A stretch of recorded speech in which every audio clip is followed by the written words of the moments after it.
家里袜子太多了，又乱又不好找。今天分享几招快速叠好袜子又好收纳的方法，简单又实用。大家好，欢迎来到小明家魔法。是不是有好多小伙伴都和我家一样的，袜子非常多，但是穿的时候总是找不到这一只那一只的，找不到一双，家里哪扔的到处都是。别着急，一招教你解决问题。一、长袜。我们先将袜子里平整成长方形，根部一个朝上一个朝下叠放，将袜子向下折1/3，剩余部分对折，塞入袜筒形成的口袋里，整理平整。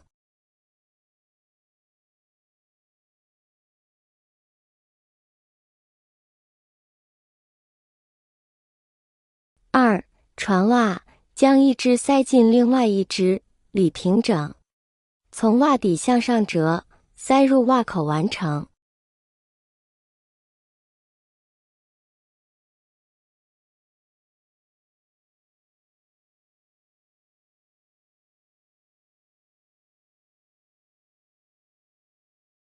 长筒丝袜。袜子平铺对折，腰部向下折至裆部，袜子向上折3折，最后塞进腰部形成的口袋里。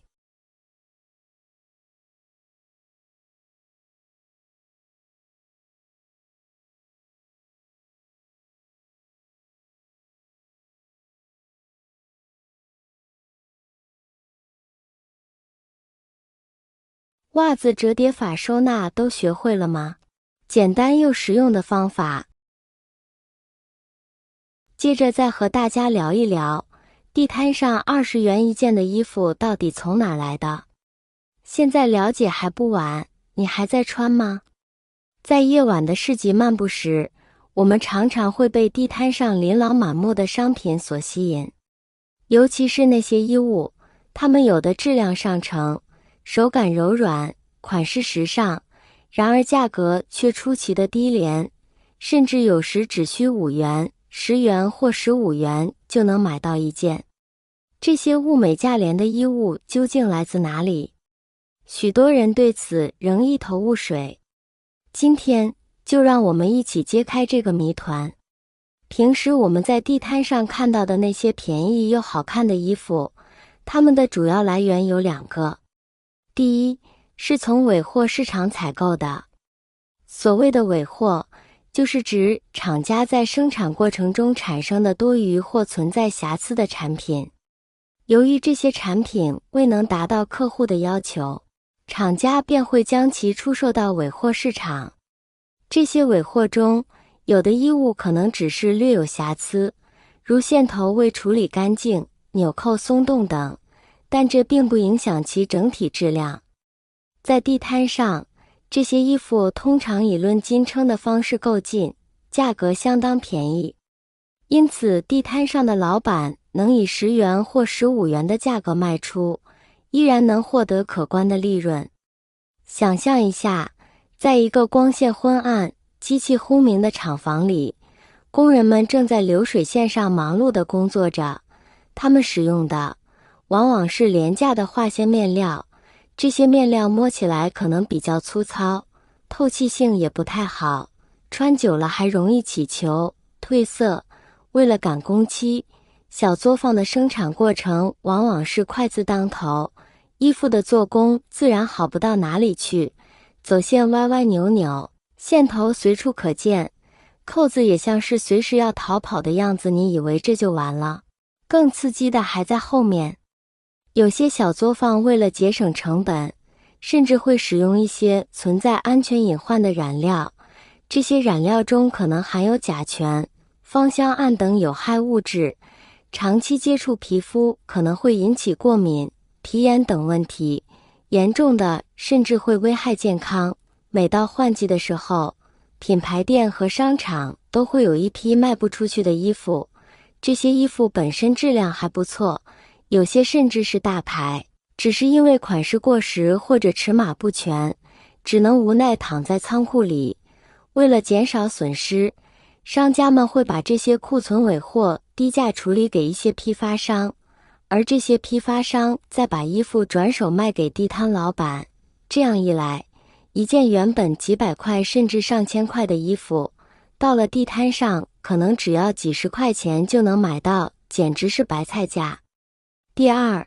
商场里面的衣服款式可以说特别多，但是淘汰非常快。特别的换季的时候，这些衣服啊就会便宜出售，所以很多小贩呢也把握住了这点，经常去大型商场啊回收一些淘汰下来的款式，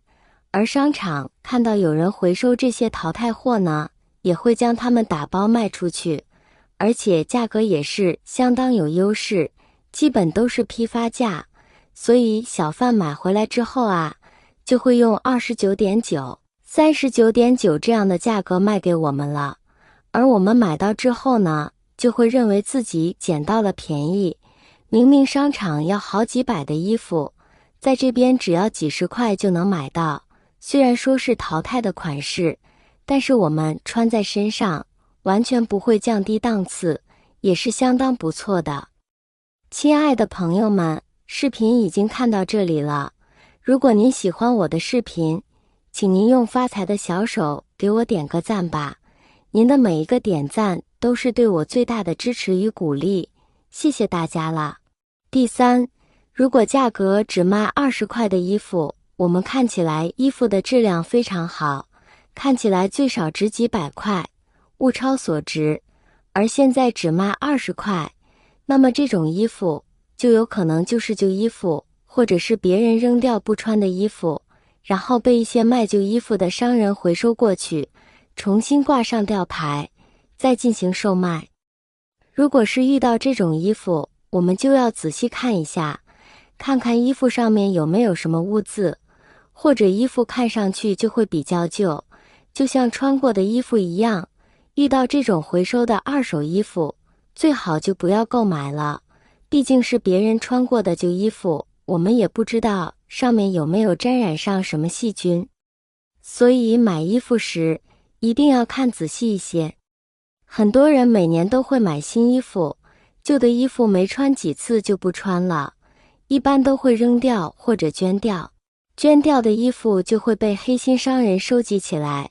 经过简单的加工翻新，就会重新流入市场中进行贩卖。有的人还会从洋垃圾里面翻出衣物消毒，翻新之后拿来做牌子货或低价销售。有的衣服根本没有消毒，就直接拿出来卖。这种衣服一般进不了高档的服装店，所以地摊就成了他们最好的交易场所。本来就是无本的生意，自然价格就非常的便宜。第四，现在的服装店对衣服都是有一定的要求的，会将衣服进行筛选，把一些有瑕疵或者是颜色、尺寸还有设计上有缺点的衣服给筛选出来，以免在日后的购买中出现一些因为质量问题而和顾客之间发生一些不愉快的事情。